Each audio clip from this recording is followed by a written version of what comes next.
ceramah untuk kepentingan menggunakan benih padi sah dalam penanaman padi untuk mengurangkan kehadiran penyakit. So saya punya bidang adalah dalam pengurusan penyakit dan perosak. Saya fokus dalam penyakit ya. Saya adalah seorang saya punya bidang tugas adalah dalam bidang pengurusan penyakit bakteria dalam tanaman padi. Tapi hari ini saya akan bagi ceramah melengkapi semualah untuk penyakit sahaja ya. Okey. Okey, sebelum saya cerita pasal penyakit, so saya akan go through lah sedikit mengenai kategori apa tu benih sah supaya kita dapat refresh sikit. Okey, so di Malaysia kita ada tiga jenis padi yang kita kategori untuk pengeluaran di Malaysia. So kita ada tiga yang kita panggil benih asas, benih daftar dan juga benih sah. Okey, benih asas ni adalah progeny daripada penanaman benih baka. Biasanya benih asas ni dikeluarkan oleh orang Madi lah. Okey, kita follow certain procedure ataupun SOP yang tertentu untuk memastikan tahap keturunan genetik tu dan diperagi menepati piawai yang kita ditetapkan lah. Okey, so selepas kita dapat benih asas yang dikeluarkan oleh Madi, benih itu kita biasanya akan bagi kepada syarikat lah. Okey, biasanya benih daftar dengan benih sah ni dikeluarkan oleh syarikat tertentu yang memang diberi lesen untuk pengeluaran benih daftar ni. Okey. So benih daftar ni biasanya dijalankan oleh syarikat. So di mana sama juga syarikat kena follow standard Jabatan Pertanian punya piawai. Okey, untuk benih sah juga sama. Syarikat perlu memastikan dia mengikutlah prosedur skim pengesahan benih padi dan juga standard Jabatan Pertanian Malaysia. Okey. So saya tak go through sangat detail lah untuk kategori benih ni. So saya akan fokus lebih kepada penyakit pengurusan penyakit. Okey, pengeluaran benih sah ni ada beberapa step kita perlu buat. Adalah contoh dekat sini kita ada tapak semaian dan juga ladang benih di mana dia perlu memenuhi jarak kepencilan dan juga kesempurnaan tapak. Sumber kategori benih yang diperakui. Okey, dan juga akan berlaku pemeriksaan ladang di mana pemeriksaan ladang dijalankan di 4 peringkat iaitu peringkat pratanam, tampang dan bunga dan juga peratuaian. Okey, selepas tu akan dijalankan juga pemeriksaan logi pemprosesan benih padi. Selepas tu kita ada ujian kualiti biji benih di mana 3 jenis ujian akan dijalankan, ujian keturunan fizikal, kelembapan dan juga percambahan. Okey, selepas tu kita ada pemeriksaan stok dan juga stok di mana hanya benih yang dapat perakuan sahaja ditawarkan untuk jualan. Okey, label perakuan kualiti, lot benih yang memenuhi piawai akan mempunyai label ini. So ini adalah proses. Okey, maklumat-maklumat ni kita boleh dapat daripada Jabatan Pertanian lah untuk rujukan saja. So saya just go through yang ni supaya tuan-puan boleh faham lah step dia. Saja nak impress nak refreshkan isu padi benih ni. Okey. Okey, ni contoh mungkin tuan-puan dah pernah tengok Okey, benih sah bag yang mempunyai benih sah, benih daftar dan juga benih sah. Okey, next one. Okey, ni adalah contoh label benih padi sah mungkin tuan-puan dah pernah tengok Okey. Okey, selain daripada pengeluaran benih daripada Malaysia, kita juga benarkan pengimportan benih. Tapi untuk pengimportan benih, kita perlu dapatkan kelulusan pengimportan daripada Kementerian Pertanian, terutama daripada bahagian pembangunan industri padi. Okey, selain itu kita perlu dapatkan IP, permit import, PC di mana kita perlu ada sijil fitosanitasi dan juga PEQ untuk kuarantin lepas masuk. Okey, selain daripada dua dokumen ni memang tidak dibenarkan untuk benih dibawa masuk. Okey, pengimportan khusus diberikan untuk tujuan penyelidikan sahaja untuk agensi kerajaan dan juga agensi swasta kerjasama penyelidikan dengan institut Madi lah. Okey, jika diperlukan saja hanya untuk tujuan kajian, bukan untuk penggunaan secara berluasan. Okey. Okey, so apa yang kita panggil sebagai benih tidasar? Benih tidasar kita dah tahu, kita dah nampak kita ada dua saja di Malaysia, satu benih lokal yang kita perlu melalui proses pengeluaran. Kalau benih-benih di dalam negara ni yang tidak melalui proses pengeluaran benih padisar ni memang kita dah tahulah ini bukan benih sar. Selain daripada itu, benih daripada luar negara tanpa kelulusan Kementerian IPPC dan juga PEQ. Dokumen-dokumen ni tak ada, kita juga dikategorikan sebagai benih ni sebagai benih tidak sah ya. Masalah utama akibat penggunaan benih tidak sah okey, kita ada dua major isu penyakit dan juga padi angin Okey, so dalam ceramah saya pada pagi ni saya hanya fokus kepada penyakit sajalah So impak kepada petani dan industri okey, kita nampak macam-macam jadi sebabkan kita terbawa masuk benih yang ada isu, benih yang tidak ada apa tidak melalui proses pengeluaran yang sah.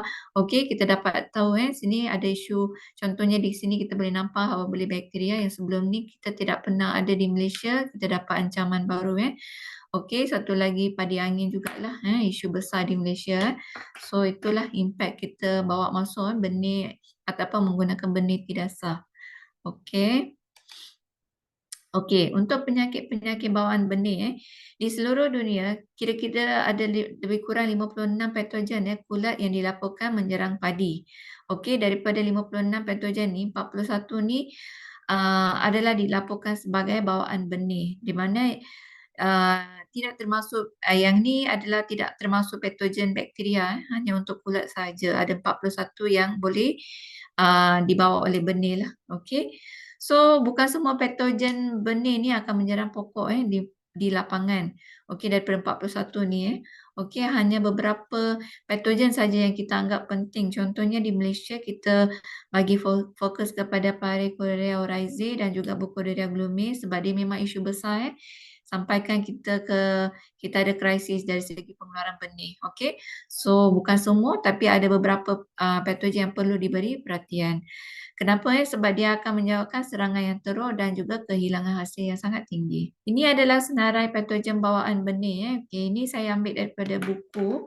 Nanti saya ada share buku ini. Okey, dalam buku ini dia ada ceritalah semua penyakit kulat-kulat yang boleh detect dalam seed benih padi.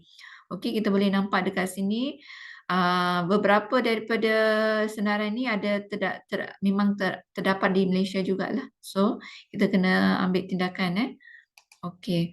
So, ini adalah senarai patogen bawaan benih yang utama. Contohnya di iri kita tahu ada beberapa penyakit yang penyakit bawaan benih yang sangat important. Contohnya Alternaria padwicki yang menyebabkan stagburn. Stagburn kita panggil sebagai penyakit lecur daun lah. Okey. Di Malaysia di Semenanjung Malaysia kita tak ada lagi Alternaria padwicki yang macam sangat serius lah. Okey, mungkin di Sabah Sarawak kita pernah jumpa tapi di Malaysia, Semenanjung Malaysia kita tak ada lagi. Okey, Curvalaria black kernel pun kita jarang jumpa. Saracladium oryzae sheep rot kita pernah jumpa memang ada di Malaysia tapi insidennya sangat rendah. Gerlachia oryzae leaf skull ni kita pun jarang jumpa juga. Fusarium moniliforme bakani dia menyebabkan penyakit bakani.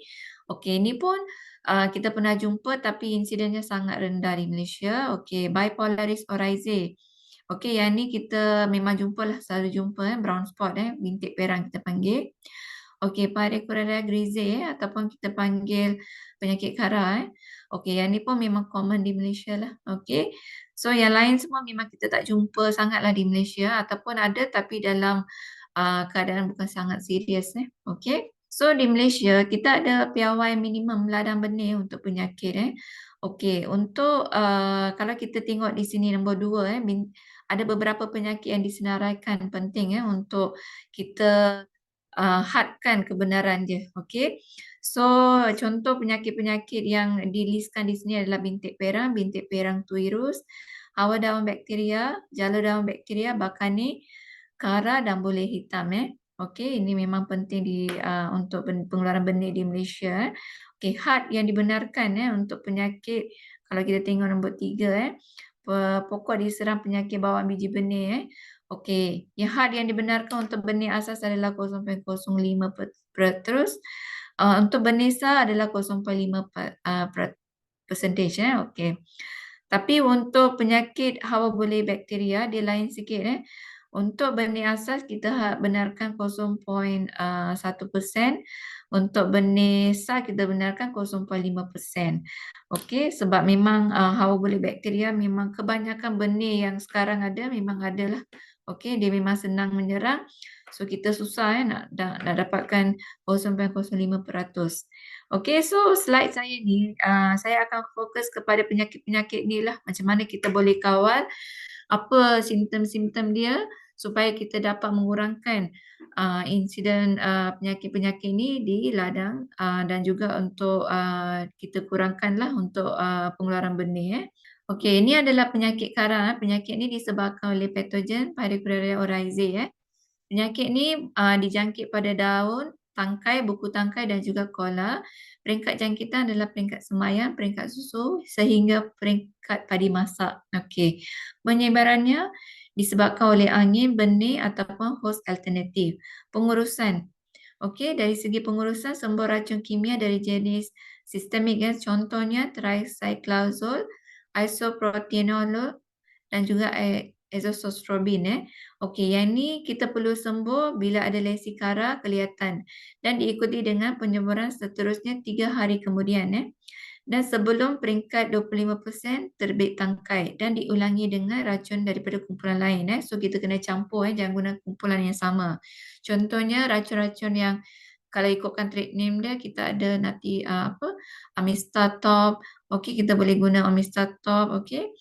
So contohlah, okey, untuk rawatan benih kita boleh guna racun binomil sebab ini adalah penyakit bakteria kulat ni boleh duduk di benih juga. So kita perlu nak jalankan racun rawatan benih menggunakan racun binomil. So masa kritikal untuk pemantauan penyakit kara ni bermula daripada 15 hingga 30 hari lepas tanam.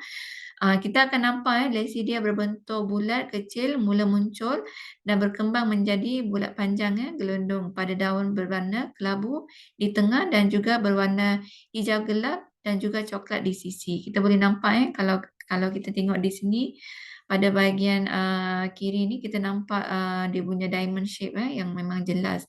Tapi sebelah kanan ni kita boleh nampak bintik-bintik tu memang itu adalah starting lah. Penyakit ni starting simptom yang starting. So dia akan berkembang jadi lesi yang besar. Okey, lesi-lesi ni akan semakin bertambah dan bercantum meliputi seluruh daun. Kita boleh nampak dia bercantum. Okey, seterusnya kalau serangan dia sangat terus, dia akan sangat serius. Dia daun dia akan terus reput lah. So ini serangan yang sangat serius ke arah daun. Untuk masa kritikal pemantauan ini adalah peringkat kara tangkai bermula daripada 55 hari hingga 75 hari. Serangan kulat pada buku tangkai dan juga buku batang dan juga buku tangkai. Dia menyebabkan ia mereput dan juga padi tidak berisi dan juga hampa. Kita boleh nampak simptom dia di sini di gambar ni.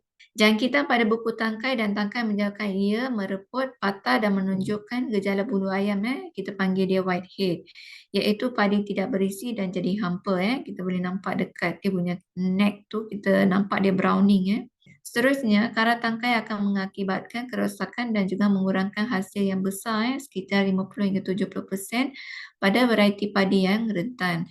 So di Malaysia kebanyakan varieti-varieti padi yang kita release kalau mari release ataupun kita gunakan adalah padi yang rintang kepada penyakit kara. Tapi ada juga varieti-varieti yang memang digunakan varieti-varieti popular lah. Contohnya MR 297, CL2 yang masih digunakan. Okey, penyakit ni memang sudah rentan kepada penyakit pada pokok-pokok padi ni. So kita kalau tidak buat kawalan, so kemungkinan akan berlaku serangan yang sangat tinggi. So selain daripada pokok padi, kita juga nampak kara daun ni, simptom kara daun pada rumpai yang dijumpai di atas batas. Ini maknanya kita perlu juga sembuh racun pada batas-batas sebab rumput-rumput di batas juga boleh jadi perumahan alternatif membawa penyakit ni. Okey, ini adalah penyakit bintik perang patogen yang disebabkan oleh Helminthosporium oryzae, Brenda dihana. Okey, penyakit ni serang bahagian daun dan juga kelum. Dia akan serang pada peringkat padi masuk isi sehingga padi masak. Sebelum masuk isi, kita tak akan nampak simptom dia. Okey. Penyebaran dia adalah melalui bawaan udara dan juga benih. Okey, kerosakan kita akan nampak lesi coklat pada internod mengakibatkan masalah pengisian biji. Okey. Untuk kawalan, kita boleh sembuh racun kimia seperti berikut isoprodin, propiconazole, azoxystrobin, Mista, trifloxystrobin dan juga carbendazim. Okey, selain daripada semburan racun, kita juga boleh pantau status nutrien dalam tanah sebab dia penyakit ni kemungkinan besar akan jadi jika nutrien dalam tanah kurang. Okey. So kita perlu tambah baja silika dengan kalium untuk mengurangkan kawasan kurang subur. Dan selain itu kita juga perlu buat rawatan biji benih lah dengan menggunakan Benomil. Okey. Kita boleh tambah juga baja K untuk mengurangkan kawasan yang kurang subur ni. Ini adalah serangan penyakit bintik perang yang sangat serius. Kita boleh nampak seluruh daun dia memang diserang. Kita tak nampak macam dari segi kawasan permukaan daun tu kita dah dipenuhi dengan bintik kerosan yang lebih besar. So semakin variety tu rentan, semakin besarlah dia punya kerosakan, dia punya bintik kerosakan tu. Okey, ini adalah penyakit bintik perang tirus. Bintik perang tirus ni disebabkan oleh Cercospora oryzae. Okey, penyakit ni serang pada bahagian daun, buku tangkai, biji padi, pedikel dan juga gloom, banyak bahagian. Okey, peringkat jangkitan adalah peringkat terbit tangkai sehingga padi masak. Okey, dia boleh dibawa oleh bawaan udara dan juga benih. Okey, kerosakan dia menyebabkan lesi coklat pada daun, buku tangkai, buku batang dan juga tangkai, rakis dan juga glue, bijiran dan juga mengakibatkan masalah pengisian biji. Okey, pengurusan kita boleh sembuh racun propiconazole semasa peringkat bunting ke peringkat terbit tangkai.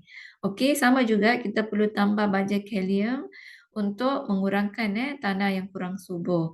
Rawatan kita boleh jalankan dengan menggunakan racun Benomil. Ini adalah typical symptom serangan bintik perantius pada daun. Kita dekat buku tangkai pun kita boleh nampak dia punya simptom dia. So kesan daripada serangan yang teruk kita nampak di sini Kalau variety tu yang rentan, kita boleh nampak memang seluruh variety tu memang terus jadi kering mati. Okey, so itulah sebab dia boleh jadi sangat serius lah kalau menggunakan variety yang rentan kepada penyakit bintik perang tirus ni. Okey. Okey, ini adalah seterusnya penyakit bertik. Okey, penyakit bertik ni disebabkan oleh Ustyloginoidae virin. Okey, bahagian yang dijangkit adalah bijian. Dia akan jangkit pada peringkat padi masak bila ada tangkai dah keluar. Penyebaran dia adalah melalui bawah udara sebab kulat ni mempunyai spora. Spora ni boleh terbang, okey. Dia boleh menyebar ke pokok-pokok yang lain. Selain daripada udara, dia juga boleh dijangkiti melalui benih. Okey. Kesan serangan dia akan menjejaskan pembentukan tangkai. Okey. So, untuk pengurusan, kita boleh mengurangkan penggunaan baja nitrogen pada peringkat bunga sekiranya cuaca mendung atau musim hujan. Dia sangat kondusif untuk musim hujan. So, kita perlu kawallah penggunaan baja nitrogen. Selain itu, kita juga boleh sembuh racun carbendazim di peringkat akhir buting ke peringkat terbit tangkai. Okey. Okey, ini adalah saya masuk kepada penyakit bawaan bakteria. Okey, penyakit hawa boleh bakteria yang disebabkan oleh Burkholderia glumi. Ini adalah isu terbaru lah, dia ada di Malaysia. So, tahun 2017 kita start ada sampai sekarang lah. Semua petak kita jumpa. Kebanyakan variety pun sangat rentan kepada penyakit BPB ni. Okey. Bahagian yang diserang adalah tangkai padi. Peringkat serangan adalah sembayan, terbit tangkai dan juga bunga. Okey, penyakit ni boleh dibawa oleh benih. Okey. Keadaan kondusif untuk penyakit ini jadi adalah suhu pada siang dan malam yang sangat tinggi, musim kemarau, kering yang panjang, N tinggi dan juga kelembapan yang sangat tinggi. Okey. sumber berlaku serangan ni benih sebab dia boleh duduk sebagai APV pada daun dan juga seludang so maknanya benih yang ada bakteria ni walaupun pada awal peringkat apa pertumbuhan dia tak ada tunjuk simptom tapi dia boleh duduk sebagai epifit lah pada daun dan seludang. Bila tangkai keluar baru kita akan nampak simptom dia. Okey. Kerosakan dia akan mengurangkan berat bijian padi dan juga tangkai akan jadi sterile. Kehilangan hasil 75% hingga 100% kita ada rekod jika serangan dia jadi sebelum terbit tangkai. Okey, kalau selepas kadang-kadang bergantung juga. Okey, kalau variety tu variety yang sangat rentan, kemungkinan besar kehilangan hasil akan jadi lagi tinggi jugalah. Okey. Kawalan yang direkomend, kita rekomen untuk gunakan rawatan benih menggunakan racun kuprum lah. Diikuti dengan semburan racun kuprum pada peringkat bunting dan juga selepas terbit tangkai. Okey, kita juga perlu elakkan bajet N yang berlebihan. Okey. Okey. Ini adalah tipikal simptom penyakit BPB. Kita akan nampak penyawanaan pada bijian padi di mana kita akan nampak warna perang jerami dengan bahagian pangkal bijian yang lebih gelap. Bijian yang dijangkiti kita akan nampak kelihatan seperti tidak tersebar, tidak sekata lah pada bulir. So maknanya kita akan nampak ada bijian yang sihat, ada bijian yang dah kena serangan BPB. Dan ada juga masih hijau lagi. Okey, itu salah satu simptom dia. Okey, kita akan nampak sempadan jangkitan berwarna perang, berwarna merah keperangan pada bijian padi. Boleh nampak dia punya double tone color ni. Okey, dengan border dia. Okey. Okey, rakis dan cabang tangkai tetap hijau pada awal serangan walaupun dia punya tangkai dah jadi warna perang. Okey. So, ini ada typical simptom dalam BPV di lapangan. Okey, so kita akan nampak tiada pengisian dan pengisian kalau ada pun tidak penuh pada bulir. Bijian padi menjadi mudah relai, bijian dia akan reput menjadi kelabu kehitaman dengan spora kehitaman pada akhir musim. Disebabkan oleh pertumbuhan kulat sekunder. Okey, yang ni secondary infection lah. Okey, bila bakteria dah serang, memang pengisian tak ada ataupun pengisian masuk separuh, nanti kita akan nampaklah dia akan jadi hampa, bijian tu akan reput. Seterusnya kita akan nampak dia jadi hitam disebabkan oleh rhizosphorum lah. Rhizosphere lah sebab dia adalah kulat sekunder, dia akan datang as a secondary. Okey. Okey, bulir padi yang diserang teruk kekal tegak lah, tidak tunduk kerana tidak berisi. Kita nampak dia memang tidak tunduk lah. So kalau biasanya kita akan confuse dengan simptom yang disebabkan ulat-ulat batang. Kalau ulat batang biasanya kita akan nampak dia macam jadi terus the whole tangkai tu akan jadi kering lah. Terus macam feather duster, whitehead kita panggil. So kalau untuk BPB kita masih nampak ada biji yang masih warna hijau lagi. Okey, dia tak 100%. Unless kalau variety itu variety yang sangat rentan dan kalau peringkat serangan maknanya mungkin bijian tu dah ada ataupun serangan tu kena sebelum terbit tangkai memang bakteria tu dah ada. So maknanya kemungkinan besar dia akan jadi macam tangkai macam feather duster lah, macam nampak macam ulat batang jugalah. Okey. Okey. So untuk BPB, di mari kita ada buat kajian untuk keluarkan satu SOP untuk menguruskan penyakit BPB ni. So mungkin saya masukkan sedikitlah, terangkan sedikit macam mana kita jalankan SOP pengurusan BPB ni untuk mengurangkan insiden BPB di lapangan. Okey. So langkah pertama kita akan buat rawatan benih lah. Okey, di mana kita akan masukkan dan campur racun kuprum, sulfat pentahydrate. Di pasaran kita ada racun ni Python lah, racun Python. Okey, kita akan masukkan ke dalam air dan kita akan jalankan pencairan sehingga 0.5%. Okey, so kalau ini saya cuma bagi sedikit maklumat lah untuk kadar rawatan benih, kaedah cedung. Katakan benih dalam 80 kilo, Air rendaman kita perlu dalam 80 liter untuk 80 kilo benih, rendaman lebih kurang. Lebih pun tak apa, kalau nak guna 100 liter pun tak apa. Okey, so racun kupron sulfat yang kita perlukan adalah dalam lebih kurang 400 mililiter dalam 80 liter air. So kadar pencairan dia akan jadi 0.5%.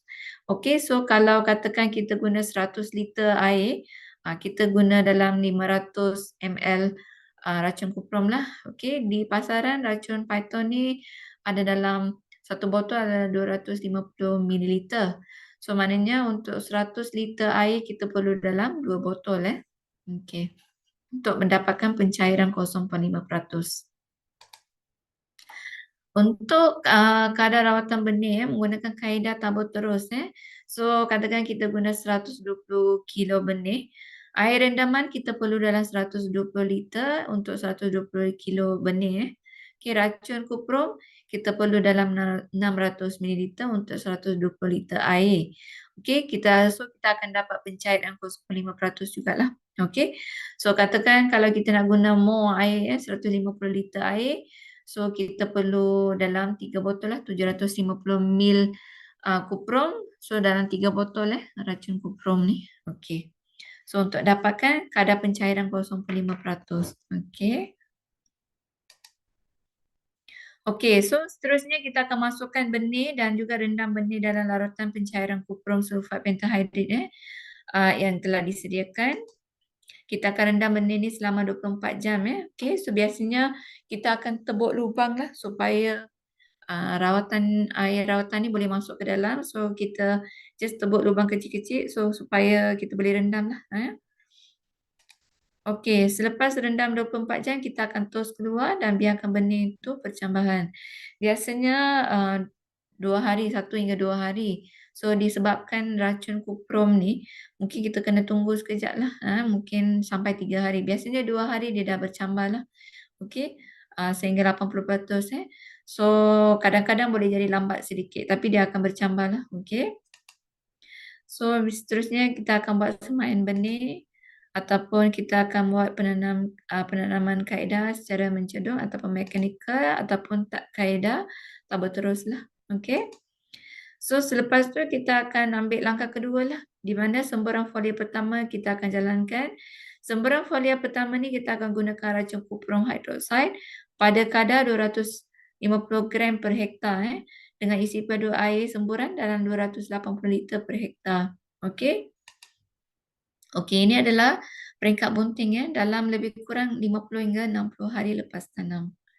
Okey, so semburan kedua okey, langkah ketiga kita akan buat semburan foliar yang kedua.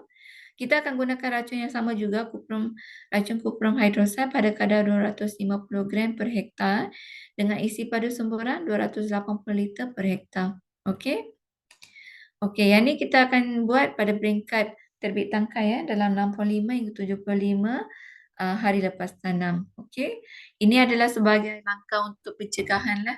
Okey, katakan yang paling penting adalah kita sembuh pada peringkat bunting. Selepas rawatan benih, langkah kedua kena buat lah. Okey, peringkat bunting. So untuk peringkat terbit tangkai ni kita buat sebagai pencegahan saja. Sekiranya masih ada lagi bakteria dalam tangkai ataupun kita mungkin dapat penyakit serangan daripada ataupun inokulum yang dibawa masuk mungkin dari serang, mungkin kesing ke ataupun serangga lain ke ataupun burung ke. Okey, so kita nak make sure kita tak adalah source of inoculum daripada sekali lagi so itu yang kita akan buat semburan kedua. So ini adalah penyakit hauda bakteria. Saya rasa tuan-puan memang dah pernah nampak kot penyakit ni memang sangat popular di Malaysia juga. Okey, penyakit ni disebabkan oleh Xanthomonas oryzae. Penyakit ni akan serang pada bahagian daun saja. Dia tak serang pada tangkai. Okey, penyakit ni kita boleh peringkat jangkitan kita ada 2 peringkat di mana dia boleh berlaku di peringkat semaian kita panggil krisel ataupun berlaku pada peringkat beranak maksimum sehingga matang. 2 peringkat ni yang kita selalu jumpa. Di Malaysia sebenarnya peringkat semaian kita jarang nampak lah, tapi ada juga 1-2 kali kita pernah jumpa simptom ni. Okey, penyebaran dia ada melalui air, angin, terutamanya jika angin kuat bersama dengan hujan lebat lah. Peralatan ladang dan juga perumah alternatif, contohnya padi angin, rumpai dan sebagainya. Okey. So untuk pengurusan kita galakkan menggunakan racun, bahan aktif copper. Kita ada macam-macam contoh ni di SIPP kita ada AC4 AC4 kita ada Python kita ada. Oh, SIPP kita ada ya AC4. Okey So Blue Shield ada lagi. Okey, Blue Shield tak ada dalam SIPP tapi salah satu option lah yang kita boleh guna sebagai bahan aktif copper. Okey, biasanya kita akan buat semburan ni pada peringkat beranak maksimum apabila hujan kerat ataupun berlaku wabak pada musim sebelum. Okey, kalau kita tahu kawasan ni memang selalu berlaku penyakit BLB, kita memang kena sembuhlah sebagai langkah pencegahan. Okey, semburan ni kita perlu lakukan selang 10 hari maksimum kita benarkan dalam 3 hari supaya kita tidak induce ataupun kita tidak dapat mengelakkan phytotoxic berlaku lah sebab racun kuprum ni panas. Okay. So kalau kita sembuh lebih daripada 3 kali kita takut mungkin berlaku phytotoxic. Okay, dan kita perlu ada selang 10 hari supaya tidak berlaku phytotoxic juga. Okay. Okay. Ini adalah typical symptom kita nampak dia. Daun dia akan jadi layu, bergulung dan berwarna kelabu keputihan, seterusnya kering dan pokok dia akan mati. Okey, macam saya cakap tadi, simptom ni di Malaysia memang kita jarang nampak. Tapi ada satu dua insiden saya pernah jumpa lah, tapi jarang sekali. Okey, ini typical simptom yang kita akan nampak Okey, pada daun biasanya bila dah beranak maksimum simptom ni akan bermula sebagai lesi basahan air berwarna hijau gelap pada hujung daun Okey. Selepas tu lesi daun ni akan tukar menjadi warna kuning jerami dan seterusnya putih kekelabuan membentuk jaluran seperti corak berombak serta menggulung Okey, kita akan nampak menggulung. So dalam gambar ni saya ambil daripada rumah tanaman saya di mana saya inoculate bakteria tu So itu yang kita boleh nampak dia punya hujung dia memang kena potong lah. Okay. So cuma di ladang kita akan nampak lagi jelas lah sebab daun dekat hujung tu kita akan nampak dia gulung nampak dia punya gulung tu lagi jelas. Okay, selain tu kita akan nampak lah dia punya corak tu macam corak berombak lah. Tak ada shape Okay. So pada awal jangkitan kita akan nampak selutan bakteria kelihatan seperti embun putih ataupun kuning pada awal pagi Okay, seterusnya lesi ni akan melebar dan memanjang ke dasar daun. Okay. Jika serangan dia terus, jangkitan dia akan merebar ke seluruh bahagian daun sehingga daun dia akan jadi kering, mati. Dan seterusnya kita akan nampak bintik-bintik hitam akibat pertumbuhan pelbagai kulat saprofit. Okay, so, contohnya rhizobium. So kita akan nampak bintik-bintik hitam. Okey, sama macam tadi yang saya cerita hawa boleh bakteria bila tangkai dia kering dan kering dan mati, kita akan nampak jugalah bintik-bintik hitam tu. Dia bukan penyebab tapi penyebab dia lain. Penyebab bintik-bintik hitam ni adalah disebabkan oleh kulat yang lain Okey. Seterusnya kita akan nampak tangkai padi tidak produktif, isi padi juga tidak penuh dan berkualiti rendah Okey. So, ini adalah penyakit jara daun bakteria. Okey, penyakit ni disebabkan oleh Xanthomonas oryzae, PV oryzae Penyakit ni serang bahagian daun. Okey. Dia akan peringkat serangan dia ada awal pokok beranak maksimum sehingga pembentukan tangkai. Okey. Sebaran dia ada melalui air, benih dan juga tunggul Okey. Rawatan, kita boleh rawatan benih dengan air panas sebelum tanam. Tapi sekarang kita ada racun kuprum macam kita, tadi saya ada cerita untuk SOP kawalan penyakit BPB. So rawatan racun kuprum pun memang baguslah untuk mengurangkan insiden jara daun bakteria ni. Okey. Selain itu jika serangan teruk di mana ia boleh jejaskan hasil tanaman, kita perlulah buat semburan racun kuprum pada peringkat terbit tangkai supaya dapat mengawal penyakit ni. Di Malaysia, penyakit ni bukan penyakit sangat utamalah, maknanya insiden dia sangat rendah dalam 1 hingga 3% sahaja. Tapi kalau mungkin ada kalanya dengan keadaan iklim ataupun cuaca yang sangat bersesuaian, mungkin penyakit ini mungkin boleh merebak. So kita perlu ambil tindakan awal lah. Okey. Okey, ini adalah simptom dia. Pada simptom peringkat matanya, biasanya bermula dalam peringkat beranak maksimum 45 hingga 50 hari lepas tanam. Kita akan nampak dia ada lesi basahan air berwarna hijau gelap berbentuk jalur-jalur lut cahaya yang halus. Dan seterusnya memanjang ke di antara urat-urat daun pada permukaan daun. Biasanya simptom ni kita akan kelirukan dengan penyakit bintik perang tirus lah. So untuk kita confirmkan, biasanya saya akan tengok dia di bawah cahaya matahari lah. Kalau untuk bintik perang tirus, kita tak akan nampak duduk cahaya yang halus lah. Okey, untuk bintik jalur daun bakteria kita akan nampak. Ni cuma untuk confirmkan simptom ya. Okey, lut-lut cahaya ni akan berubah menjadi warna kuning. Seterusnya berubah menjadi warna kuning keperangan. Okey. Okey, jika serangan teruk, lesi ini akan merebah ke seluruh daun dan dia akan jadi kuning keperangan dan daun tu akan mati. Okey. Uh, kita pada peringkat kelembapan tinggi, kita akan nampak titisan-titisan keruh, keputihan ataupun kuning daripada selutan bakteria. Sama macam bakteria hawa daun tadi, kita akan nampak jugalah selutan bakteria untuk BLS juga, jalur daun bakteria. Yang mana ia mengandungi kumpulan sel-sel bakteria dan biasanya kita boleh perhatikan pada permukaan daun. Okey. So macam saya cakap tadi, biasanya kita akan confuse simptom penyakit bintik perang tirus dengan jalur daun bakteria. So biasanya lesi jalur daun bakteria kita akan nampak dia lebih nipis berbanding dengan lesi bintik perang tirus. Bintik perang tirus tidak ada lut cahaya, manakala untuk bakteria kita akan nampak dia ada lut cahaya dan dia untuk jalur daun bakteria kita akan nampak selutan bakteria lah. Selut bakteria berbanding dengan kalau kita tengok bintik perang tirus, kita tak akan nampak selutan bakteria. Okey. So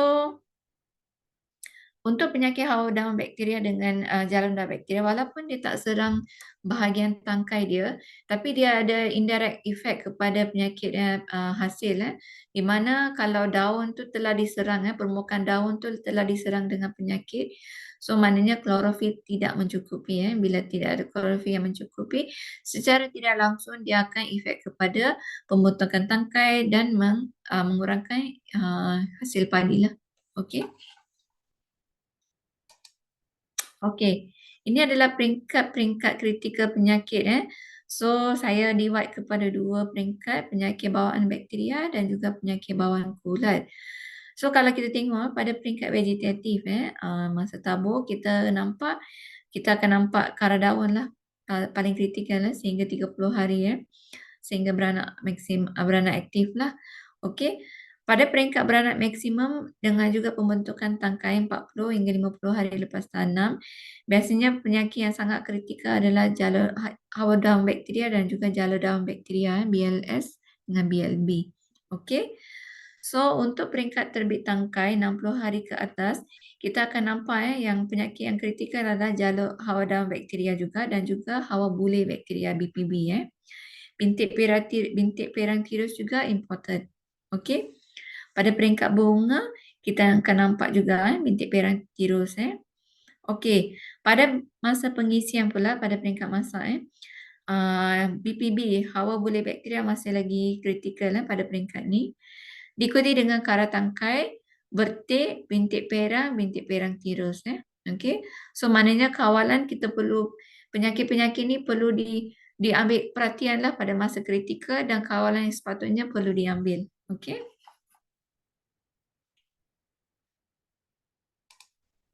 Okey. Okey, apa pengurusan-pengurusan lain selain daripada pengurusan yang saya cerita tadi, pengurusan-pengurusan lain juga perlu dijalankan contohnya rawatan benih. Penyakit-penyakit yang dibawa oleh benih kita perlu bagi perhatian. Okey, kita perlu jalankan rawatan benih. Contohnya saya dah bagi tahu untuk penyakit bakteria, saya ada ceritakan penggunaan racun kuprum. Saya ada ceritakan SOP macam mana kita boleh kawal, macam mana kita buat rawatan benih. Okey, untuk penyakit kulat pula kita boleh gunakan rawatan kita boleh lakukan rawatan benih menggunakan racun fungicide Benomil. Okey. So untuk mengurangkan beberapa penyakit kulat. So ini adalah langkah yang perlu diambil sebagai pencegahan untuk mengurangkan insiden penyakit di lapangan. Okey, so selain itu kita perlu jugalah kawal kadar baja N supaya tidak melebihi 120 kilo per hektar. Ini adalah penting terutama sekali pada musim hujan ataupun di kawasan yang pernah dijangkiti. Sebab kalau penggunaan baja N yang tinggi, pokok itu akan menjadi lagi padat dan penyebaran bakteria ataupun penyebaran kulat akan semakin jadi semakin tinggi. So dia akan lagi senang merebak. Okey. Selain itu aplikasi baja nitrogen perlulah mengikut peringkat yang betul. So kita kena bahagi macam ada timing dia, kita kena bagi ikutkan masa yang betul supaya kita tak induce pokok dia punya growth dia sangat tinggi. Contohnya pada peringkat beranak maksimum, kalau baja sangat tinggi, mungkin pengeluaran daun sangat tinggi, kemungkinan dia akan menggalakkan untuk berlaku penyakit BLB dengan BLS lah. Okey. So kita tak nak galakkan penyakit-penyakit ni berlaku dengan secara wabak lah. Okey. So kita juga perlu kawal kadar benih 120 kilo bagi tabur terus bagi mengurangkan kepadatan tanah supaya kita boleh elakkanlah kepadatan tanaman ni boleh menyebabkan penyebaran bakteria ni ataupun penyebaran kulat lagi senang berlaku. So kita nak kurangkanlah dia berlaku. Okey. Perlu menggunakan benih sar yang bebas untuk mengelakkan sebaran patogen melalui benih supaya kita make sure benih itu memang bebas daripada penyakit lah. Daripada inokulum patogen ni. Okey. Kuarantin benih daripada luar negara perlu disenaraikan sebagai proses kuarantin. Ada beberapa penyakit yang kita perlu dikuarantin, maknanya kita tidak boleh diterima lah. Contohnya penyakit Alternaria tu yang disebabkan lecur daun tu di sebenarnya Malaysia tak ada insiden yang sangat tinggi. So maknanya kita perlu make sure dia terletak dalam proses kuarantin lah. Okey, ada banyak juga penyakit-penyakit sebab saya dah listkan tadi. Ada lebih daripada 41 patogen untuk padi dilaporkan di seluruh dunia. So, kita perlu make sure kita tidak terbawa masuklah penyakit atau patogen-patogen ini supaya kita tidak menghadapi masalah yang lagi serius pada masa depan. Okey, kita perlu sediakan saluran air dan sistem pengairan baik. Air takungnya yang berterusan menunjukkan kejadian tinggi. Okey. So pastikan tanah lebih rata supaya tidak berlaku takungan air di setempat di bendang. Ini semua untuk mengurangkan insiden. Okey, kita perlu musnahkan sumber patogen rumpai, jerami, tunggu padi dengan padi batak selepas penuaian sebab sumber-sumber ini boleh jadi macam alternative host lah. So dia boleh jadi alternative host walaupun kita dah buat kawalan di bendang, tapi rumpai-rumpai ni juga boleh jadi alternatif yang bawa bakteria ni ataupun patogen ni masuk ke dalam bendang. Okey.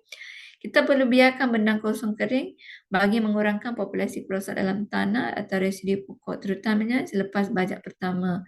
Terutamanya kalau musim panas. So sebab ada beberapa bakteria ataupun kulat yang tidak tahan kepada suhu yang tinggi. So kita secara tidak langsung boleh mengurangkan inokulum patogen ni. Okey, perlu pantau sawah dengan rapi agar kawalan awal kawalan penyakit boleh diambil dengan segera bila perlu. So, penyakuman peralatan kegunaan sawah juga perlu dijalankan dengan menggunakan pembasmi kuman sebab dia pun adalah salah satu sumber penyebaran patogen penyakit ni. Selain itu kita perlu buat sembarang racun yang betul pada peringkat yang betul. Sebab kalau kita terlambat katakan untuk penyakit hawa dan BPB hawa bulir bakteria.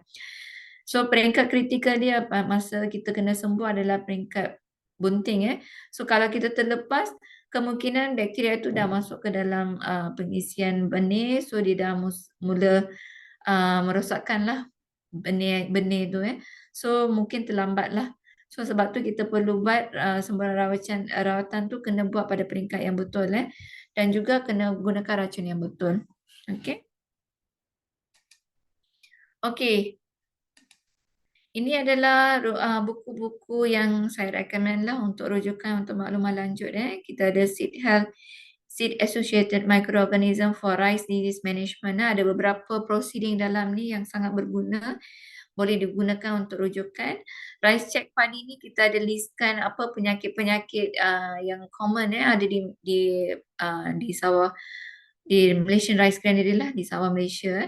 So dan apa kawalan yang boleh dijalankan terutama sekali racun-racun yang kita boleh gunakan, peringkat mana kita boleh gunakan ada dalam rice check padi